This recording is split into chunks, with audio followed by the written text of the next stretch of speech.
Dhaka board 23 যেটা আমার কোথা থেকে কোশ্চেন ভাইয়া, এই পরের সিকিউটা ঢাকা বোর্ড 23 একটা প্রশ্ন, যেটাও আমার ওই এ থেকেই, কিন্তু মানে আমার চ্যাপ্টার 1 থেকেই, কিন্তু ওই জন্যই বললাম যে দুইটা সিকিউ, একটা ফুল এবং একটা মিক্সড পাওয়ার পসিবিলিটি আছে এখান থেকে।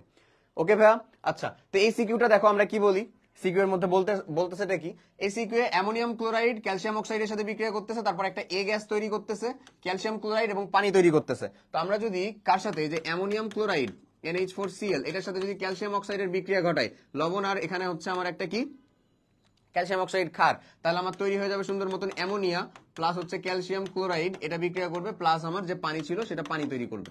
এই তো, তাহলে আমাদের এ গ্যাস কোনটা ভাই, এটাই আমার এ গ্যাস না, এ গ্যাস। ওকে, এই যে আমার যেটা এর ভ্যালু চলে আসলো কি অ্যামোনিয়া। ঠিক কিভাবে, এটা কি ভাই বলতো, মিথানল, মিথানলের সাথে যখন PCl5 বিক্রিয়া করে, এটা তো জৈব যৌগের একটা বিক্রিয়া তাই না। আচ্ছা আসো, মজাদার একটা বিক্রিয়া দেখো, CH3OH, CH3OH মিথানলের সাথে যখন PCl5 বিক্রিয়া করে,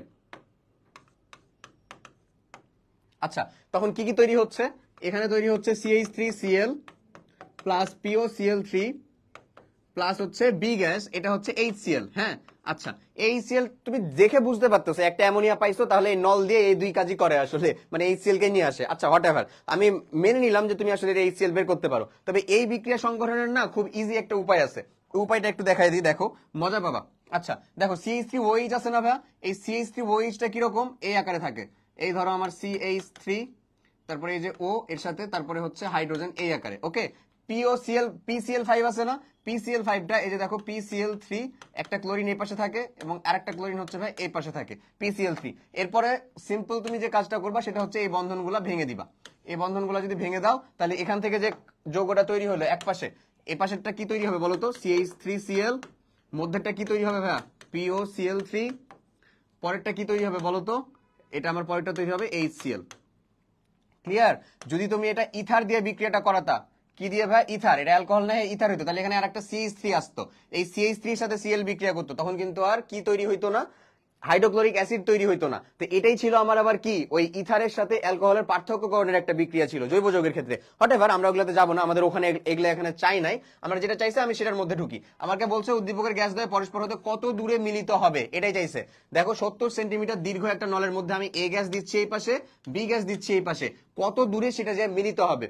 খুবই সহজ একটা কনসেপ্ট, খালি ব্যাপন সূত্রের প্রয়োগ, আর কিচ্ছু নাই। আচ্ছা এপি বিশ্বাস, ধন্যবাদ ভাইয়া, ধন্যবাদ। আপনার পুরো নাম জানি কি বলছিলেন? আচ্ছা, আর রাহাত হোসেন, হ্যাঁ ভাই জি এক্স্যাক্টলি। তো আসো তাহলে আমরা এটার এই উত্তরটা কমপ্লিট করে ফেলি। এখানে আমরা একেবারে একটু রুট থেকে চেষ্টা করব কমপ্লিট করার। এটা আমার 19-এরই একটা কোশ্চেন ভাইয়া, 19-এ করছিলাম মনে আছে, শর্ট সিলেবাসে তো তোমরা বোধহয় না নাকি বলো তো, নাকি নাই শর্ট সিলেবাসেই করে আসছো। এটা হচ্ছে 70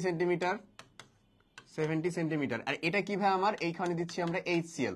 আমরা এখান থেকে জাস্ট যে ইনফরমেশনটুকু জানি সেটা হচ্ছে এটার আণবিক ভর জানি, এইটার আণবিক ভর জানি। এটার আণবিক ভর কত বলতো, 17, এটার আণবিক ভর কত বলতো, 36.5 গ্রাম, প্রত্যেকটাই গ্রাম। হঠাৎ দুইটাই যেহেতু গ্রাম, আমরা একক লিখি না লিখি অর্পিতা, অর্পিতা এক্স্যাক্টলি ভাই বলছিলেন একদিন, সরি আমি ভুলে গেছিলাম তাই।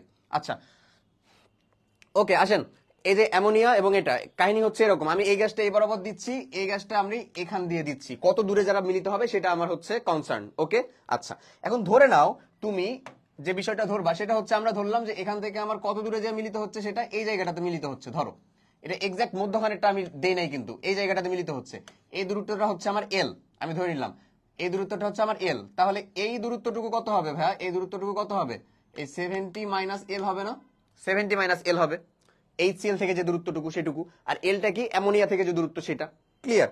এখন ধরো আমরা জানি যে আমার ব্যাপন হারের যেটা সমীকরণ R1/R2 সমান, আমরা ডিরেক্ট M2/M1 এই সূত্রটা বসাই দিতে পারি, আণবিক ভরের যে সূত্রটা বসাই দিতে পারি, নো প্রবলেম। আর মানে কি ছিল বলতো ভাইয়া, ব্যাপন হার, ও শর্ট সিলেবাস বাট ছিল এক্স্যাক্টলি রাহাত হোসেন ভাইয়া। ওকে, আর মানে কি ছিল বলো, ব্যাপন হার। ব্যাপন হার মানে বুঝায় আসলে যে কোন একটা গ্যাসের গতি, সেটা দেখো গ্যাস হচ্ছে এমন একটা পদার্থ, সেটা লিনিয়ার দিকেও গতি মানে প্রবাহিত হতে পারে, বাল্কেও প্রবাহিত হতে পারে। ধরো তোমার কাছে একটা কৈশিক নালিকার মতো কি আছে, পাইপ আছে, খুবই খুবই খুবই কি বলবো মানে তার ব্যাসার্ধটা খুবই কম এরকম, তখন যখন তুমি এটাকে কি করবা, বাতাস সেখান দিয়ে প্রবাহিত করবা, তখন তোমার কাছে এটা মনে হবে যে বাতাসটা আমার একটা দৈর্ঘ্য বরাবর যাচ্ছে এমন। আবার ধরো এত মোটা একটা পাইপ আছে, ওই পাইপের মধ্য দিয়ে যদি বাতাস প্রবাহিত হয়, তাহলে কি সেটা শুধু দৈর্ঘ্য বরাবরই যাচ্ছে? বলো তো, টোটাল পাইপের আয়তনটা আছে না, ওই বরাবর যাচ্ছে। বুঝতেছো আমার কনসেপ্টটা? তাহলে আমরা পাইপ, ধরো এটা, এই যেমন যে পাইপটা ছিল, এটাকে যদি আমরা সেই সূক্ষ্ম নালিকা আকারে চিন্তা করি, তাহলে আমরা বলতে পারি যে আমাদের যেটা এই অ্যামোনিয়া গ্যাস যতটুকু ট্রাভেল করতেছে, সেটা হচ্ছে একই সময়ে, তো তারা যেহেতু মিলিত হবে, তাহলে অবশ্যই একই সময়ে এল এল বাই টি, এটা হচ্ছে R1 এর ভ্যালুটা অ্যামোনিয়া গ্যাসের জন্য। আবার R2 এর ভ্যালুটা আমরা বলতে পারি কি, ও কতটুকু ট্রাভেল করতেছে ভাই, 70 মাইনাস এল বাই টি। এটা আবার কে ট্রাভেল করতেছে, এই আমার হাইড্রোক্লোরিক গ্যাস ট্রাভেল করতেছে। ব্যাপারটা এমন, এই কনসেপ্ট না? আচ্ছা, এখন চিন্তা করো, তাহলে আমি R1 আর R2 এর ভ্যালুটা যদি বসায় দিই, R1 আর R2 এর ভ্যালুটা যদি বসায় দেই, তাহলে পাই হচ্ছে এল বাই টি বাই, আমি লিখবো হচ্ছে 70 এল মাইনাস হচ্ছে টি, এমন equals to M2 by M1। M2 এর ভ্যালুটা কত ভাইয়া? M2 এর ভ্যালু হচ্ছে 36.5, M2 তো আমি এটাকে ধরছি আর কি, বাই হচ্ছে আমার M1, M1টা হচ্ছে 17।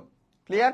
তাহলে এখানে দেখো আর আর আর আমার না, টি আর টি আরামসে কেটে যায়, টি আর টি কেটে গেলে এখানে থাকতেছে কি, এখানে থাকে হচ্ছে L by 17 minus L equals to, এখানকার ক্যালকুলেশনটা আমরা যদি সিম্পলি করে ফেলি, তাহলে এখানে ক্যালকুলেশনে পাবো হচ্ছে 36.5 ডিভাইডেড 17, মানে ধরো 2.147। আচ্ছা, এখন এই যে ভ্যালুটা আসলে, এটাকে যদি ধরো আমরা এক্সাক্ট উল্টায় দেই, এটার মধ্যে যদি এটাকে যদি আমরা রুট করতে চাই, রুট ওভার 2.147 কত আসে ভাই আমার?